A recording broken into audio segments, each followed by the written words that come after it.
Di ba mga kababayan, natatandaan nyo na kamakailan lang mayroong mensahe si dating Pangulong Duterte sa ating military. At ang tanong niya, hanggang kailan kayo susuporta sa isang drug addict? Oh, at ngayon mga kababayan, agad tumakbo etong si BBM sa kampo ng AFP para sabihin, o kayong mga military, huwag kayong makikinig dyan sa mga alingas-ngas galing sa mga taong walang kwenta. Oh, talaga mga kababayan, mga walang kwentang bagay daw. Bakit hindi na lang daw siya gayahin ng mga military mga kababayan? Na-focus lamang sa kanyang misyon na pagandahin ang buhay ng mga Pilipino. I love it. I love it. Ngag-ngag. Oh, panoorin niyo po. Kayo bang mga So, ito yung sinabi ni PRRD ha, sa AFP. Nauna ito mga kababayan. military pati police, Mm. would you still continue to support a drug addict? Huwag kayong nalilinlang sa mga nangyayari. Oh, wag daw kayong magpabudol. Yan ang mensahe ni Mr. Budol mga kababayan, si Budolman. Let's stay focused. Pare-pareho tayo. A drug addict? Pare-pareho tayo. Oh. Ako, ganun ang kanilang isip pagka maraming maingay na nangyayari. Oo, mga alingas-ngas daw. Ang ingay nyo daw, Digong ha, in fairness, ang ingay. Oh. Iniisip ko lagi, ano ba talaga trabaho ko? Oh. Pati siya mga kababayan, hindi nalilito kung ano ba talaga ang kanyang trabaho. Oh. A drug addict? Trabaho ko ba yung makipag-away dyan? Trabaho ko ba makipag-debate dyan sa mga walang kwentang bagay? Oh, hindi mga trabaho pero may kinukuha kang mga taga-away, taga-debate, taga-bira. Katulad na lang yung mga quad ko mga kababayan at yung mga buhaya. Oh, nagpa-proxy sa iyo ngag. Hindi. Ang trabaho ko, A drug addict? pagandahin ang Pilipinas. Wow! Kaya naman, Wow! Pagandahin ang Pilipinas. Oh, I love it. Maganda na ba? Sila lang ang gumandang buhay mga kababayan. Sama-sama silang naging milyonaryo. may mission Ay, din kayo. Kaya huwag ninyo, pagka medyo naguguluhan kayo, isipin lang ninyo, alalahanin ninyo, A drug addict? what is my mission? What is my mission? Your mission is to defend the people and the Republic of the people of the Republic of the Philippines and the state of the Republic of the Philippines. Correct!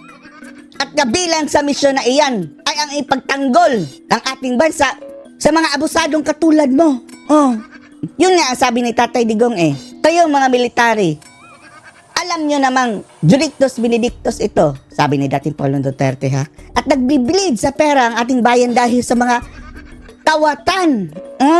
Hindi pa rin kayo kikilos. Ang loyalty nyo hindi sa isang tao, hindi sa presidente, kundi sa sambayan ng Pilipino.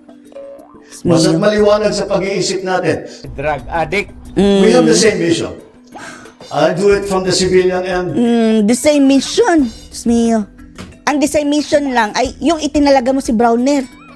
Tayo siguro the same mission pero tandaan nyo po mga kababayan, ang AFP ay hindi lang po si Browner, kundi ang pangkalahatan. Siguro yung mga matataas na posisyon dyan baka nasungal-ngalan na mga kababayan, ewan lang natin. Pero hindi nila kayang sungal-ngalan lahat-lahat ng AFP. Kayo sa military, police end. Pero pareho ang mission natin. Let's keep that mission clear in our mind. Ano? Kung tatanungin mo mga kababayan kung ano, hindi masabi. And kung nadidistract tayo, siyempre maraming sigaw, maraming ingay. Maraming ingay. Ang ingay mo daw, Duterte. Pag nadidistract tayo, at sabi ko, paano na ito? Ay, madali ang sagot dyan. Ano ba mission ko? A drug addict? Yun ang tutuparin ko. Yun, oh. Ay, naku, ngag-ngag. Tayo mga kababayan na, naniniwala tayo kay PRRD dahil dating Pangulo yan eh. At hindi naman dinideny mga kababayan ni BBM na siya isang drug addict. Oh. Ayaw nga magpa-hair follicle drug test. Kaya AFP, tanong ni dating Pangulong Duterte, hanggang kailan kayo susuporta sa isang drug addict? Keep up the good work. Well done. Congratulations. Good Kayo work. bang mga military pati police, would you still continue to support a drug addict? See? Alam ninyo kung ano, pero tanungin mo lang yung Presidential Security Command. Puro military man yan. Yung mga generals mga kababayan, yung mga matataas ang posisyon, yung mga intel ng military, alam yan. Yan mismo sabi ni Tatay Digong. Lalong-lalo na ang PSG. You did not go far. Yung mga tao ninyo sa military. Hanggang kailan kayo magsuporta ng drug addict na presidente? Ang tao ngayon wala nang mapuntahan. Kasi kay July ka. Biro mo, Wala na talaga there was an mapuntahan. order at a certain point yung the other night. Silent martial law, mga kababayan, ano. Ay, mas mabuti pa nga yung martial law dahil mayroong deklarasyon eh. Naiintindihan natin na stricto talaga. Pero eto, wala pang deklarasyon na martial law, mga kababayan. Ang lulupit na. Paano na lang kung mag-martial law? Wala, pugot ulo na lahat. Dadalhin siya sa correctional institution. Kung natuloy na lagay siya, saan siya magtakbo? Wala. Hindi Sa Korte Suprema. Pero ang tagal pa, mga kababayan, bago maresolusyonan. At ang nakakatawa, etong convicted criminal, mga kababayan, na nakakulong na sa Bilibid. Doon, kinontempt sa aircon na facility ng Kongreso ng mga buhaya. Diyos mio. Kalaw itong Supreme Court Tapos yung attorney na hindi convicted, mga kababayan, ipapadala sa correctional. kasi separation of powers. Lalo na Malacanang kasi tambalos-los bata niya. Tambalos. So itong tao walang matakbuhan. Wala na. Yan ang sinabi ko. Dahil, drug.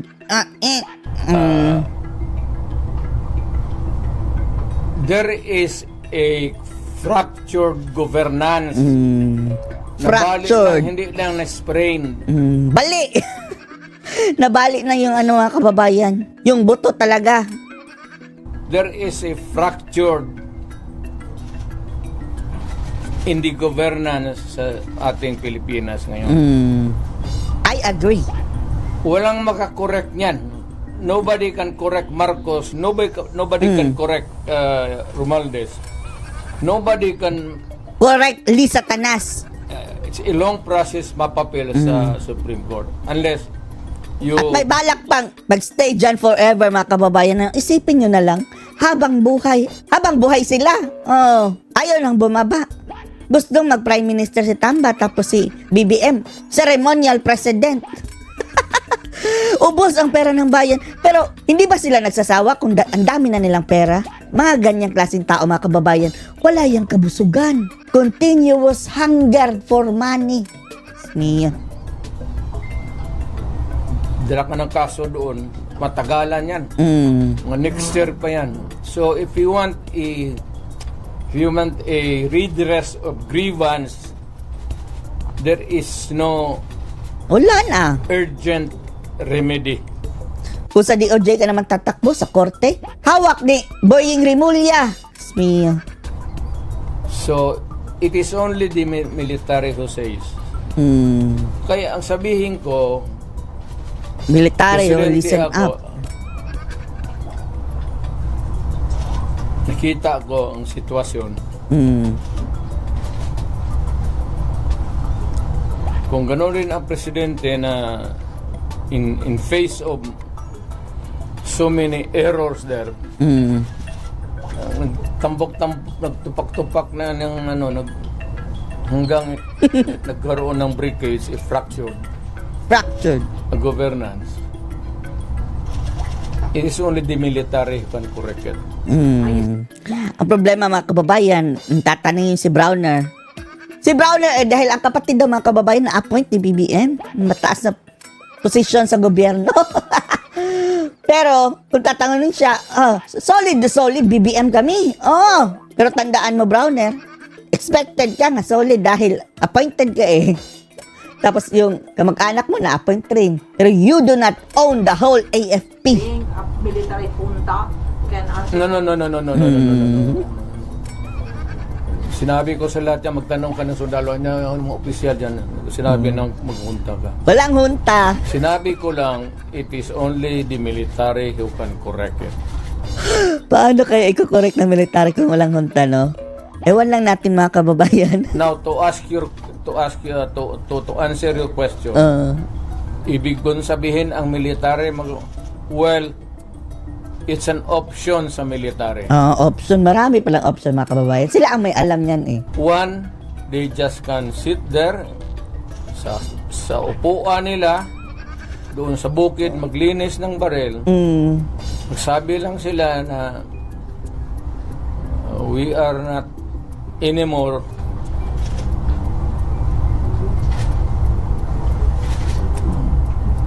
hindi na sila magkudita na magpunta yung tangke digira noon.